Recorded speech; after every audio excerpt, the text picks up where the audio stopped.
O Senhor esteja convosco. Proclamação do Evangelho de Jesus Cristo, segundo Lucas.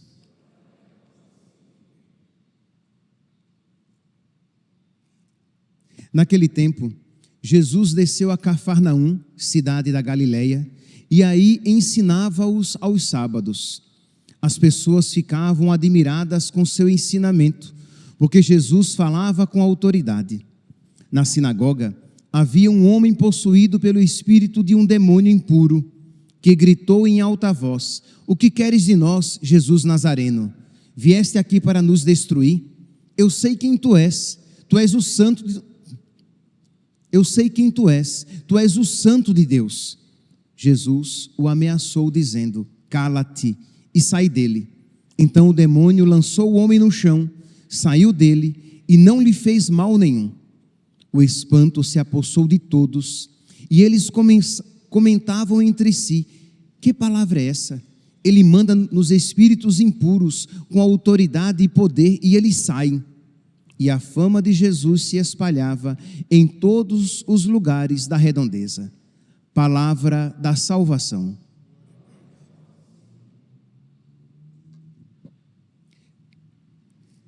Caríssimos irmãos e irmãs, temos a alegria de celebrar hoje a memória de São Gregório, Papa e Doutor da Igreja.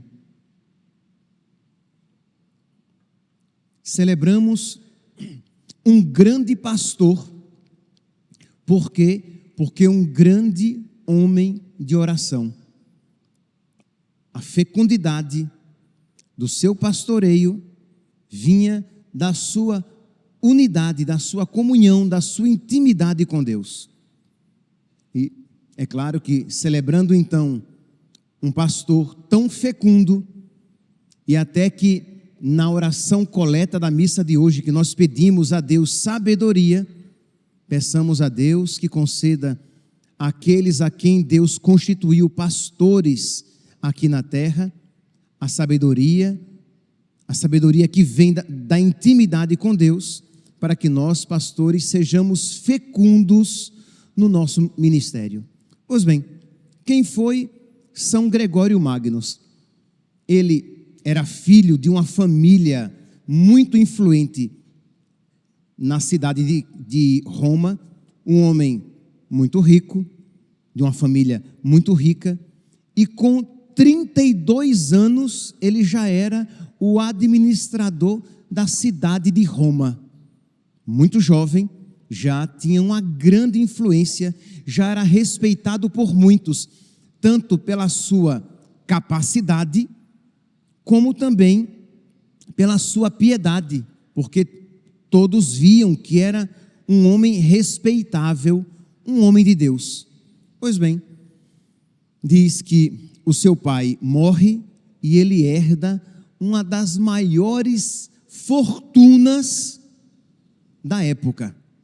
Isto é, era um milionário, um bilionário, um homem muito rico. E o que é então que ele faz quando recebe aquela grande fortuna? Ele não quer, né? Ele que já vinha nutrindo no seu coração um desejo de se dedicar cada vez mais a Deus, à vida de oração, a uma vida escondida, ele não pensa duas vezes. Ele vende todos os seus bens, dá uma parte aos pobres. Com outra parte, ele constrói 7 mosteiros na Itália para favorecer todo o processo de evangelização e faz da sua casa no centro de Roma, que era uma mansão, faz da sua casa um mosteiro onde ele vai se dedicar à vida escondida de estudo e oração. E ele diz que ali era o seu céu. Mas por que, meus santos? Vamos lá, aqui é o ponto. Por que ali era o seu céu? Porque ali ele se dedicava ao estudo e à oração? Não primeiramente. Ali era o seu céu, porque ele acreditava estar na vontade de Deus. quando nós estamos na obediência a Deus, onde quer que estejamos, ali é o nosso céu. Talvez o seu céu seja o quê? A sua família difícil, mas você está ali, na obediência a Deus, porque aquela é a vontade de Deus, e ali é o seu céu. Pode ser que você esteja numa vida humanamente agitada, isto é, com vários negócios, mas você percebe que aquela é a vontade de Deus para a sua vida, ali é o seu céu, porque onde Deus está, o céu está presente, Ele é o nosso céu. Então, como ele acreditava que aquela era a vontade de Deus, naquela vida escondida, dedicada ao estudo e à oração, na sua casa convertida em mosteiro, como ele cria que aquela era a vontade de Deus, ele vivia o seu céu. Mas não demorou muito, e o Papa requisitou a presença dele, né, que ele fosse como um núncio apostólico para Constantinopla, para uma missão. Isto é, ele ia sair daquela vida escondida, recolhida, mais dado à oração, mas ele não era apegado à sua própria vontade. Se aquela era a vontade de Deus manifestada por meio do Papa, ele se desapegou, mas ele sabia que ele ia cumprir aquela missão e depois ele voltaria para o seu mosteiro, pelo menos era essa a sua ideia. E ele vai para Constantinopla, lá realiza a sua missão. Quando chega o tempo de retornar, o Papa o requisita que ele venha para Roma, porque Roma estava sendo destruída por várias enchentes devido às chuvas, a peste que estava também matando muitas pessoas. Então o Papa pede que ele venha ajudá-lo na administração da cidade. E ele novamente então, que queria voltar para Roma, sim, mas para o seu mosteiro, ele se desapega da sua vontade, ele obedece. Meus santos, percebe aqui, é claro, pelo amor de Deus, já vimos grande virtude. O problema é que o mundo atual é tão apegado ao dinheiro, idolatra o dinheiro de tal maneira, que não consegue ver que existe mais heroísmo aqui do que lá. Aqui, quando ele obedece e renuncia à sua vontade, do que lá, quando ele deu todos os seus bens aos pobres e construiu 7 mosteiros. Mas existe muito maior virtude, muito maior renúncia. Por quê? Porque aqui, indo para Constantinopla e vindo para Roma para ajudar o Papa, aqui ele sacrifica a sua vontade, porque ele não queria. Ele estava fazendo por pura obediência e por amor a Deus, porque ele sabia que ele tinha nascido para a glória de Deus, que ele tinha nascido para servir a Deus, que ele tinha nascido para agradar a Deus com a sua vida. E esta é uma realidade, este é um ponto do qual nós nos esquecemos e precisamos recordar. Nós nascemos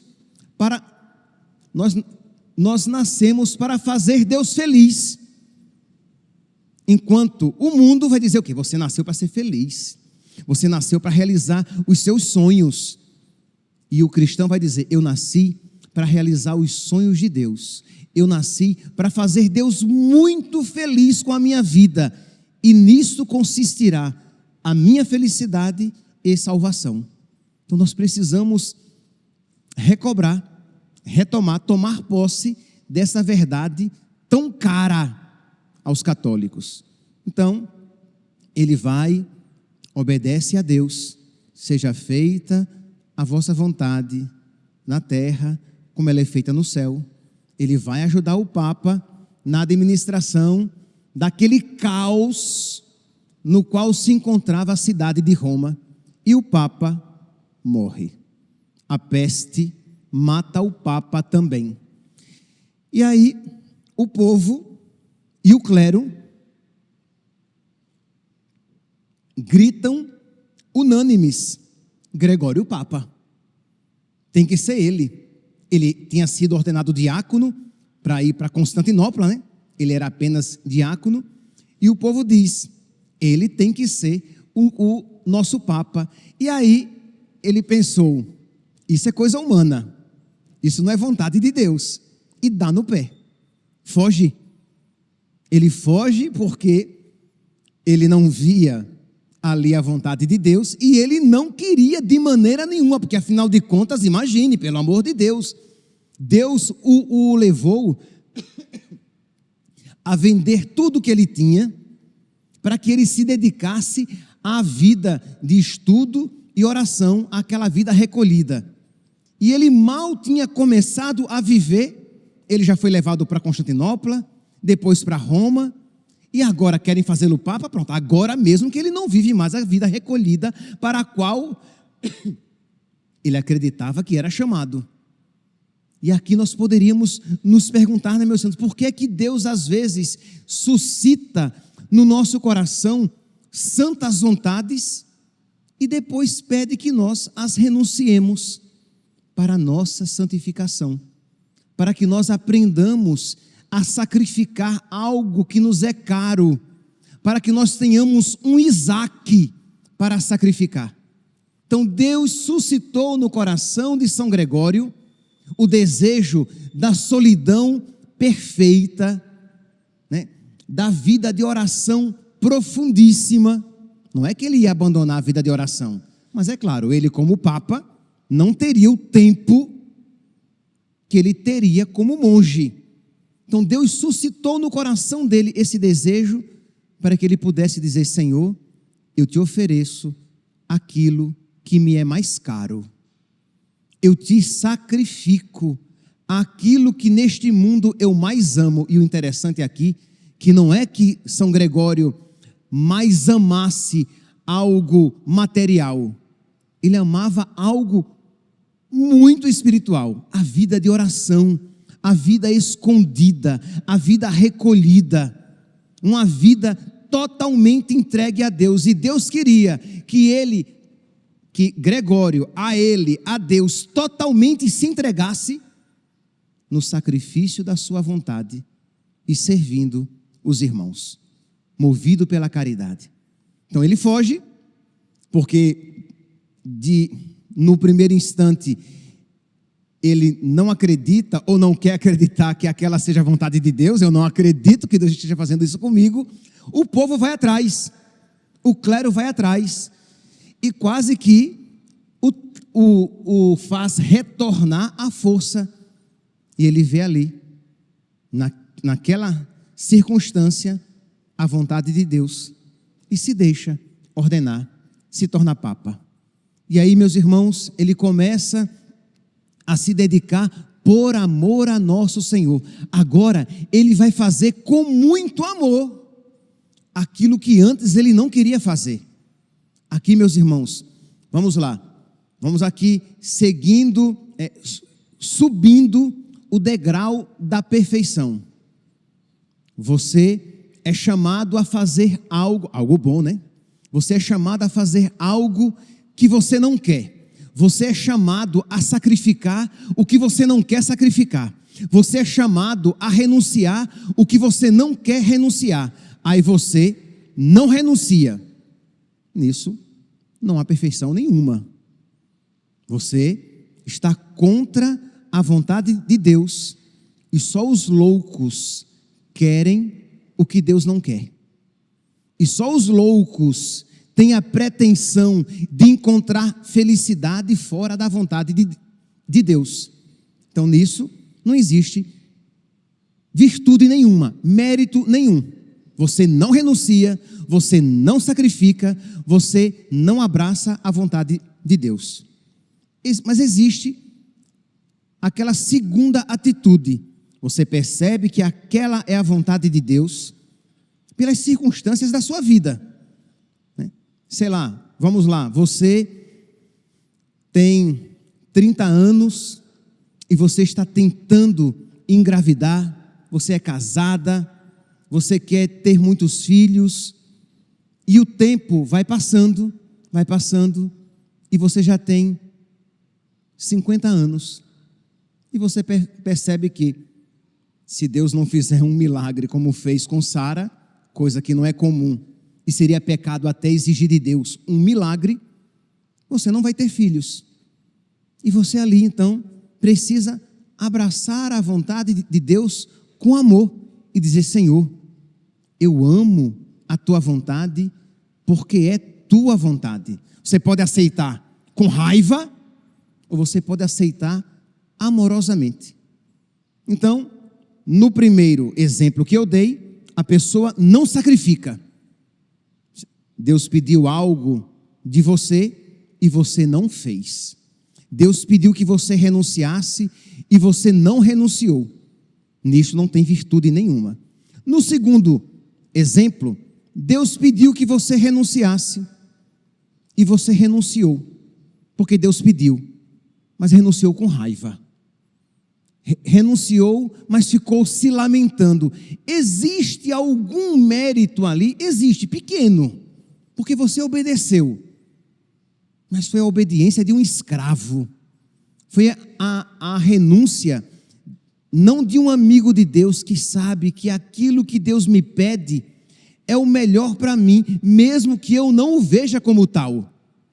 Então nós precisamos dizer: Senhor, eu não vejo aqui nada de bom, mas se essa é a tua vontade, eu a amo, Senhor. Eu quero que a tua vontade seja feita na minha vida. Aí sim tem mérito. Isto é, a pessoa não apenas fez a vontade de Deus a contragosto, mas fez a vontade de Deus amorosamente. E foi assim que São Gregório Magno fez. Daí vem o termo magno. Ele é grande, porque foi grande no seu pastoreio por amor a Deus. Foi grande na sua dedicação a Deus. Foi grande no sacrifício da sua vontade, porque grande era o seu amor a nosso Senhor. E tudo isso, meus santos, era porque grande era o seu amor à oração, porque mesmo em meio a esses contratempos, ele se dedicava à oração. Lembremos-nos de Santa Rosa de Lima, né? Nós meditávamos aqui no dia de Santa Rosa, que ela, de manhã, ela trabalhava como empregada doméstica, que ela tinha ficado pobre, né? Seus pais tinham empobrecido. Ela era doméstica de manhã, ela trabalhava na lavoura à tarde, ela costurava, fazia bordados e cuidava dos seus irmãos, e mesmo assim se dedicava generosamente à oração. Então nós muitas vezes, na primeira dificuldade, nós justificamos a nossa preguiça, a nossa falta de fibra, a nossa falta de determinada determinação. Santa Rosa de Lima não fez isso. São Gregório Magno, isso também não fez. Mesmo em meio às dificuldades, mesmo em meio às suas muitas e grandes ocupações, ele se dedicou generosamente à oração e fez a vontade de Deus com amor. Então aqui, meus irmãos, nós podemos ver tantos exemplos, né, a seguir: oração, desapego de si mesmo quando ele se desapegou dos seus bens, desapego de si mesmo quando ele se desapegou da sua vontade para fazer a vontade de Deus. Obediência, mas uma obediência amorosa. Nós precisamos fazer a vontade de Deus amorosamente. E lembremos-nos, o amor, ele não é primeiramente um sentimento. O amor é uma decisão. Você decidiu fazer com amor a vontade de Deus. Eis que venho fazer com prazer a vossa vontade, Senhor. Mas, Padre, mas o meu coração se contorce. Mas aqui são os seus sentimentos, que ainda não estão evangelizados, santificados suficientemente. Mas você, na sua vontade, né, sempre sustentada pela graça, né? Sua vontade sustentada pela graça, você diz: Senhor, eu quero fazer com amor sempre a tua vontade. Eu quero descobrir a tua vontade e quero fazê-la e quero cumpri-la nos mínimos detalhes. E aí, isso pode viver na sua vida matrimonial com os seus filhos. Isso pode viver na sua vida matrimonial sem os seus filhos, se por acaso eles não vierem. Aí você pode viver na sua vida consagrada a Deus no mundo, sem ser casado. Aí você pode viver como religioso ou como sacerdote, mas sempre fazendo a vontade de Deus. Pense aqui, meus irmãos, que quando São Gregório, ele fugia, ele não queria ser ordenado, porque ele sabia, que isso iria complicar a sua vida de dedicação a Deus. Existia entre os monges velhos uma expressão que talvez assim de imediato nos choque, mas os monges velhos diziam aos monges jovens que eles deveriam fugir das prostitutas e dos bispos. Aí você para, como assim, pelo amor de Deus? Que um monge deva fugir das prostitutas, está óbvio. Mas por que os monges deveriam fugir dos bispos? Porque eles iriam ordená-los padres e bispos. Fujam deles, que vocês vão perder a vida de oração. Isso é, como eles, então ele nutria essa espiritualidade. Ele não queria de maneira nenhuma. Ele tem um escrito em que ele fala dessa luta dele, ele já como Papa, ele vai falar dessas suas dificuldades no ministério, para ele, enquanto Papa agora, viver a vida de oração e ao mesmo tempo se dedicar ao pastoreio. Então ele diz: sou obrigado a decidir ora questões das igrejas, ora dos mosteiros, resolver problema. Bispo é feito para resolver problema. Sou obrigado, e o bispo de Roma mais ainda, sou obrigado a decidir ora questões das igrejas, ora dos mosteiros. Com frequência ponderar a vida e as ações dos outros, ora auxiliar em certos negócios dos cidadãos, ora gemer sob as espadas dos bárbaros invasores, sim, que São Gregório Magno, nós poderíamos dizer que ele faz a virada da Idade Antiga para a chamada Idade Média. Então, todas aquelas invasões, ele tinha que administrar esta situação. Por vezes, devo encarregar-me da administração. Ele que não queria ser administrador de nada mais. Tinha renunciado todos os seus bens, mas agora, por amor a Cristo, ele voltou a ser administrador.